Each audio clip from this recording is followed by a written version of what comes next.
Hello YouTube, I just want to talk to you a little bit about my experience of using the Capture Pro version 2 over the last year and a half.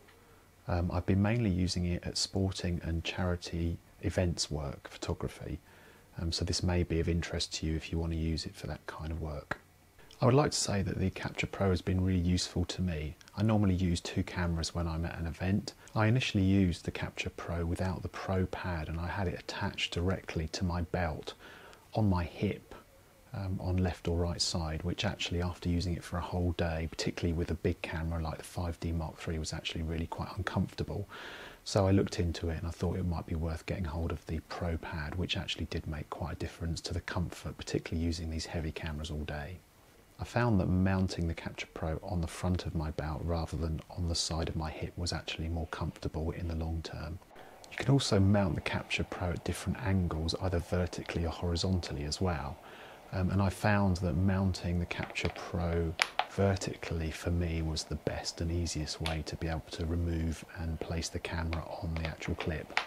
I found that if I mounted the Capture Pro in a horizontal fashion using the pad, that it would gradually slip down the pad over a period of time. This was particularly true with a heavier camera like the 5D Mark III, and no matter how tightly I tighten the screws, this would all pretty much always happen.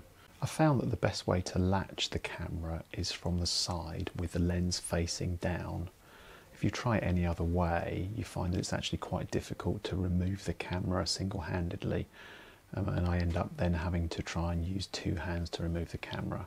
So it's definitely the easiest way to latch and remove the camera. I've used the Capture Pro with the 70-200 lens on the Canon. I actually find it's quite awkward to get the camera in and out of the Capture Pro with such a lot of weight. It is possible, and at a pinch it does work, but it's actually quite awkward and you have to definitely use two hands to remove it.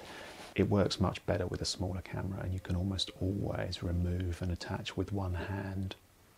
So I've found through a process of trial and error and using the Capture Pro now for over a year that the best way to work with two cameras is to have the bigger, heavier camera on a strap and the second smaller camera, the mirrorless camera, on the Capture Pro on the front, like this. I noticed that Peak Designs have now brought out the Capture Pro 3. The only real difference I can see is to the design. They've made the device smaller and lighter, but I wonder if that will really make any difference to the actual real world performance. I'd be interested to hear from people that have got the version 3. Thanks very much for watching.